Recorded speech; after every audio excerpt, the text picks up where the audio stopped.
बड़ा हमारा साल होता है ना। हेलो। तो बज रहे 5 रोज़ की तरह। आज भी सोई नहीं हूँ। पता है क्या होता है मेरे साथ ना, जब दिन होता है ना तब मैं इतनी एनर्जेटिक हो जाती हूँ। एनर्जेटिक भी नहीं, मतलब नॉर्मल हो जाती हूँ, पर मैं मेरे साथ बैठे हुए 10, 3, 4, 5 जितने भी बंदे, उतने बंदों को मैं हंसाने का दम रखती हूँ। मैं हंसा भी सकती हूँ, पर रात होते ही, रात जैसे जैसे ढलती है वैसे वैसे मुझे अकेलापन महसूस होने लगता है। पता नहीं रात का और मेरा क्या ऐसा नाता हो चुका है। तो मैं लिखती हूँ, सुनती हूँ। ज़्यादा तो मैं लिख नहीं पाती, पर मैं बहुत सारी चीज़ों को रिलेट करती हूँ, तो मैं वो लिखती हूँ मेरे डायरी में। तो आज भी कुछ ऐसा ही हो रहा था और मम्मा की बहुत याद आ रही थी। तो मम्मा की बहुत याद आ रही थी और बहुत सारी चीज़ें ज़िंदगी में जैसे मिस्ड अप चल रही है। तो मैंने बहुत पहले कुछ लिखा था, तो अभी मैंने बहुत टाइम बाद मेरी पुरानी जो है वो पढ़ा, और फिर मुझे ऐसा लगा कि नींद भी नहीं आ रही है। फिर मेरे जैसे काफ़ी सारे लोग डिप्रेस, एंजाइटी में और बहुत लो फील कर रहे होंगे। जो आप ये वीडियो देख रहे होंगे उनमें से कई सारे लोग लो फील कर रहे होंगे और सोचते होंगे अकेले, डिप्रेस्ड है। तो यार पता है क्या, अकेलापन ना कोई हो ना हो इससे नहीं होता। अकेलापन होता है जब हम खुद के साथ खुद खड़े नहीं होते ना, तब बहुत ज़्यादा अकेलापन होता है। बहुत सी हमारे लाइफ में बहुत सी प्रॉब्लम्स चलती रहती है। लगता है कि बस यहाँ पे ज़िंदगी ख़त्म, अब हम आगे कैसे जाए। किसी को ब्रेकअप हो जाता है, किसी का रिलेशनशिप टूट जाता है, या तो धोखा मिल जाता है या तो आगे वाले इंसान के साथ धोखा हो जाता है। धोखा इन द सेंस कि आगे वाला जो इंसान है उसको भगवान बुला लेता है। वो एक धोखा ही होता है ना कि हम उसके साथ बहुत आगे जाने के, मतलब बहुत आगे जाने के सपने हमने देख लिए होते हैं, और सडनली वो सारे सपने, प्लान्स सब एक सेकंड के अंदर ख़राब हो जाते हैं। मतलब ऐसा लगता है कि ये इंसान हमारे साथ उम्र भर रहेगा, पर कोई चीज़ परमानेंट नहीं रहती। मैं बचपन से सुनती आ रही, नथिंग इज़ परमानेंट, और मुझे 18 साल की उम्र में पता चला कि नथिंग इज़ सच में परमानेंट। ऐसा लगता था कि फैमिली परमानेंट होती है, पर फिर धीरे धीरे सब कुछ समझ में आ गया कि नथिंग इज़ परमानेंट। या तो आगे वाला इंसान नहीं रहना चाहता, या तो रहना चाहता है तो फिर कुछ ऐसा एकदम जादू हो जाता है कि नहीं हो पाता। तो ये सब चीज़ें छोड़ते हैं। बाकी be strong, be your self, trust your self, और खुद पे यकीन करो और आगे बढ़ते रहो। तो मुझे मम्मी की याद आ रही थी, तो मैं ये कुछ लाइनें लिखी थी बहुत पहले, अभी की नहीं है, बहुत पहले की है। तो मैं सुनाती हूँ कि माँ काश तुम होती तो। माँ, अगर सच्ची आप होती तो ज़िंदगी जीने की वजह और मरने का खौफ होता। वैसे तो वक्त गुजारने के लिए बहुत सी चीज़ें हैं, मगर तुम होती तो हर एक पल रंगीन होता। हाल कुछ ठीक सा नहीं मेरा, ख्याल रखने के लिए अपने हैं, मगर तुम होती तो थपकियों से सुलाने के लिए वो मुलायम सा हाथ आज भी होता। तुम जाने के बाद ज़िंदगी में बहुत से मसले चल रहे हैं, मगर तुम होती ना तो संभालने वाला, समझने वाला और समझाने वाला होता। हाल बहुत हिचकिचाती हूँ किसी को अपनी बातें सुनाने के लिए, मगर तुम होती तो बेखौफ होकर लंबी लंबी बातें करने के लिए मेरा वो अपना हमदर्द आज भी होता। इस मतलब की दुनिया में पता तो नहीं कौन अपना कौन पराया, मगर तुम होती तो मेरा वो हमदर्द आज भी हमेशा साथ होता। तुम होती तो ज़िंदगी जीने का अपना ही एक अलग मज़ा होता। तुम होती तो हर एक मुसीबत का हल होता, और काश तुम होती ना तो ये लिखने का आज मेरा ये दिल नहीं होता। तो ऐसे कुछ लिखा था। इससे बहुत सारे लोग रिलेट भी कर पाते होंगे जिनके एक्सीडेंटली पेरेंट्स नहीं है, या कुछ गलत हो चुका है। पर एक चीज़ मैं समझाना चाहती हूँ कि मैंने जैसे बोला पहले भी कि हमारी लाइफ में कुछ परमानेंट नहीं होता। कोई कैसे चला जाता है, कोई कैसे चला जाता है, हम सबकी लाइफ में बहुत सारे फेज आते रहते हैं। तो लूजिंग एनी रिलेशनशिप, अपने प्यार को लूज़ करना ओके, अपने रिलेशनशिप को लूज़ करना, वो कोई भी रिलेशन हो, दोस्ती का रिलेशन हो, किसी भी चीज़ का रिलेशनशिप हो, उसको लूज़ करना इज़ ओके। अपने दिल अजीज़ लोगों को, एकदम दिल के पास के लोगों को लूज़ करना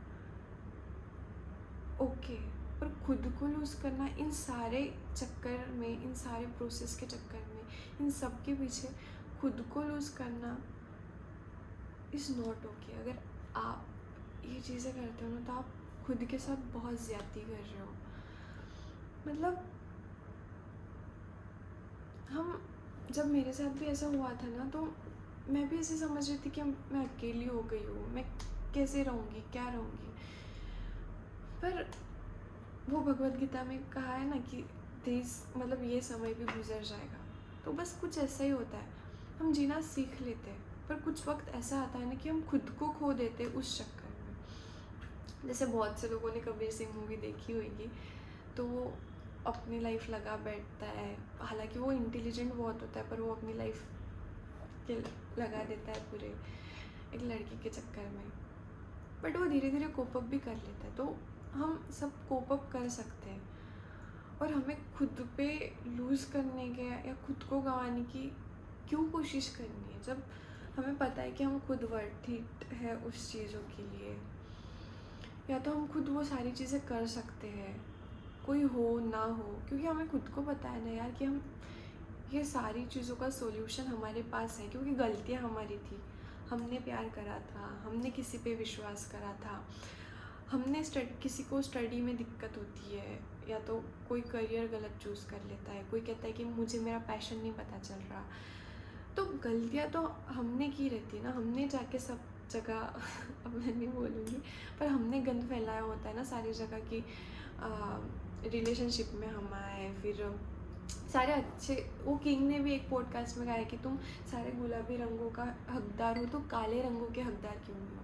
जब तुमने मज़े तो ले लिए लाइफ के, पर जब तुमको ऐसा लगता है कि तुम्हारी ज़िंदगी में अब ये आ गया, वक्त आ गया, तो तुम इस चीज़ से दूर नहीं ना भाग सकती। जब तुमने खुशी एक्सेप्ट करी है तुम्हारी लाइफ में, तो तुम दुख क्यों नहीं एक्सेप्ट कर सकते, तुम वो सैड फीलिंग क्यों नहीं एक्सेप्ट करना चाहते। उसमें तुम भगवान को कोसते रहते हो कि भाई भगवान प्लीज़ ऐसा कर दे, वैसा कर दे। तो अगर सैड ही नहीं होएगा, तो तुम्हारी लाइफ में आगे कैसे बढ़ोगे। इससे तुम आगे फेस नहीं करोगे, तो तुम इससे आगे कैसे बढ़ोगे। अभी कुछ देर पहले मैं भी यही सोच रही थी कि मैं ही क्यों, मेरे साथ ही क्यों। फिर मैंने अपनी ये बुक खोली और लिखना शुरू किया, पढ़ना शुरू किया, तब जाके मुझे पता चला अगर मैं ये चीज़ फेस नहीं करूँ तो मैं समझूँगी कैसे कि लाइफ है कैसे, लोग कैसे हैं। मैं ये इस चीज़ों को, तो पता नहीं क्या हो गया था, मेरा फ़ोन का फ्लैश बंद हो गया। It's okay. तो हाँ, मैं ये कह रही थी कि अगर हम ये सारी चीज़ें नहीं फेस करेंगे तो हम नहीं आगे बढ़ सकते, हम अपनी लाइफ में आगे नहीं बढ़ सकते। अगर हम खुशी एक्सेप्ट करते हैं और हम दुख को लेके बैठेंगे, या दुख को फेस नहीं करेंगे, या इस सारी प्रॉब्लम को फेस नहीं करेंगे, तो हम आगे ही नहीं बढ़ सकते ना, मूव ऑन ही नहीं कर सकते हमारी लाइफ में। बहुत सारे, हाँ, और मुझे एक और चीज़ कहनी है कि बहुत सारे लोग ये कहते हैं कि पास्ट से मूव ऑन करो, बट मेरा ये कहना नहीं है कि तुम पास्ट से मूव ऑन करो। मुझे ऐसा लगता है पर्सनली, मैं सबको नहीं बोल रही हूँ, मुझे पर्सनली मेरे पर्सनल थॉट्स बता रही हूँ कि पास्ट से क्यों भागना है दूर, जबकि पास्ट ही हमें बताता है कि हमने ये गलतियाँ करी और आगे हमें ये गलतियाँ नहीं करनी है। तो पास्ट को लेके चलो ना साथ में। मुझे ऐसा लगता है जो मैंने पास्ट में गलतियाँ करी है, कोई भी गलती मेरी लाइफ में, वैसे तो बहुत करी है, पर जो भी कोई गलती है जो मैंने पास्ट में गलती करी है, अगर मैं उसको लेके चलूँ तो मैं मेरा फ्यूचर अच्छा बना सकती हूँ, क्योंकि वो ध्यान में रख के चलूँ तो मैं वो गलती आगे नहीं दोबारा करूँगी कि हाँ मैंने ये करा था तो अभी मैंने ये करने से मुझे वो मिला, मतलब ऐसा हुआ था मेरे साथ, तो अभी मैं आगे वो गलती ना करके मैं नहीं ना वो रिपीट मेरे लाइफ में दोहरा सकती। मतलब आप समझ रहे हो ना कि मैं क्या कहना चाह रही हूँ। बहुत से लोग कहते हैं कि पास्ट को भूल जाओ, अभी फ्यूचर की तरफ ध्यान दो। भाई नहीं, पास्ट को भूलो मत, पास्ट को साथ लेके चलो। पास्ट में जो हुआ सो हुआ, बट वो गलती रिटर्न मत करो। और एक शेर में सुनाऊंगी जावेद अख्तर का, नहीं मैंने लिखा हुआ ही सुनाती हूँ, ये भी मम्मा के ऊपर ही लिखा था। कोई कहता है कि किसी की यादों में कैसे जिया जाता है, मैं कहती हूँ मौत से हर रोज़ रूबरू हुआ जाता है, हालातों से बेहालात, नाम से गुमनाम हुआ जाता है, दिल है जिसको खोकर उसकी यादों में हर रोज़ मरा जाता है, जीने की ख्वाहिश छोड़ मरने का बार बार इरादा किया जाता है, बस ऐसे ही किसी की यादों में जिया जाता है। तो इसको मैं थोड़ा सा डिफाइन करूँगी कि लोग कहते हैं ना कि किसी को प्यार हो जाता है या कोई धोखा वोखा हो जाता है, तो बहुत से लोग उसकी यादों में बैठे रहते हैं।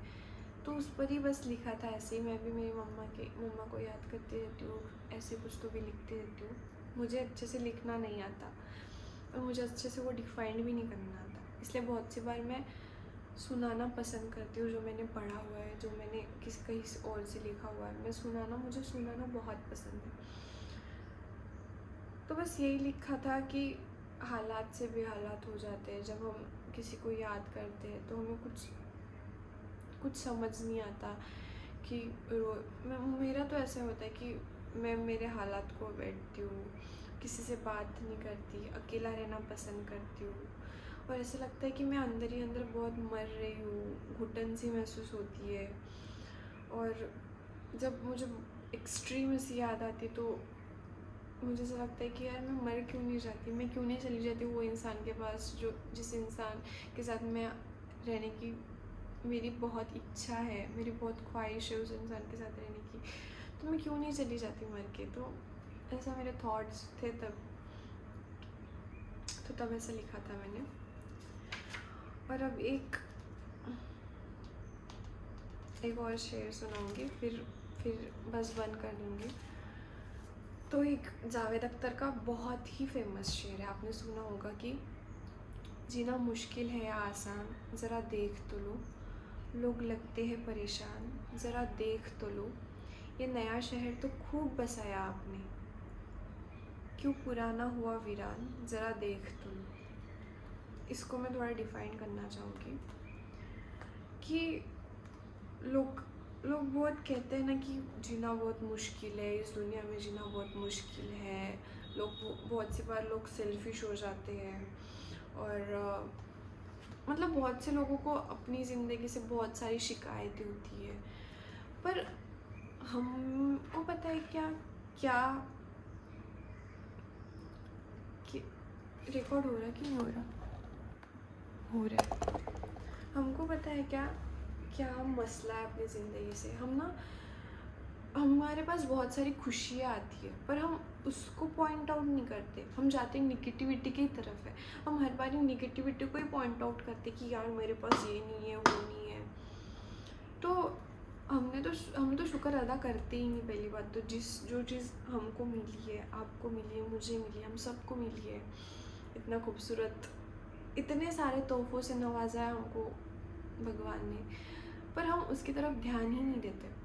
हम सोचते कि यार ये मेरे पास ये नहीं है, वो तुम हमसे आगे जा रहा है, हम तो अरे भाई, अगर तुमको भगवान पता है, हमेशा अप्रिशिएट करना सीखना चाहिए कि अगर कोई मुझे तोहफ़ा दे रहा है, जैसे आप मुझे कोई तोहफ़ा दे रहे हो, तो अगर मैं बोलूँगी यार ये तो तोहफ़ा बहुत मस्त है, ऐसा लगा वैसा लगा, मेरे काम में आएगा, मैंने आपको अप्रिशिएट किया कि वाह थैंक यू सो मच, ऐसा वैसा, तो आपका भी दिल करेगा यार ये बंदी तो बहुत सही है, ये बंदी तो अप्रिशिएट कर रही है हमारी चीज़ को, या मतलब हमने इसको दिया, चाहे वो छोटी सी छोटी चीज़ क्यों ना हो, कि भाई बहुत अच्छा हो रहा है, ऐसा हो रहा है, तो आपका भी दिल करेगा ना कि ये अप्रिशिएट करती, तो इसको कोई मतलब कोई चीज़ उसको बार बार हेल्प करो, ऐसा करो। पर भगवान तुम्हें खुशी दे रहा है, तो तुम उस खुशी को ना देखकर तुम दर्द को देख रहे हो कि यार मुझे ही क्यों दिया, तो भगवान भी कहीं ना कहीं फ्रस्ट्रेट हो जाते होगे ना कि यार इसको मैं इतनी खुशी देता हूँ बट फिर भी निगेटिविटी की तरफ जाता है। तो फिर इसलिए हमको निगेटिविटी ज़्यादा महसूस होती है हमारे लाइफ में। मेरा भी कुछ मसला ऐसा ही, मैं बोलने को तो बोल लेती हूँ पर मेरा भी कुछ ऐसा ही मसला होता है।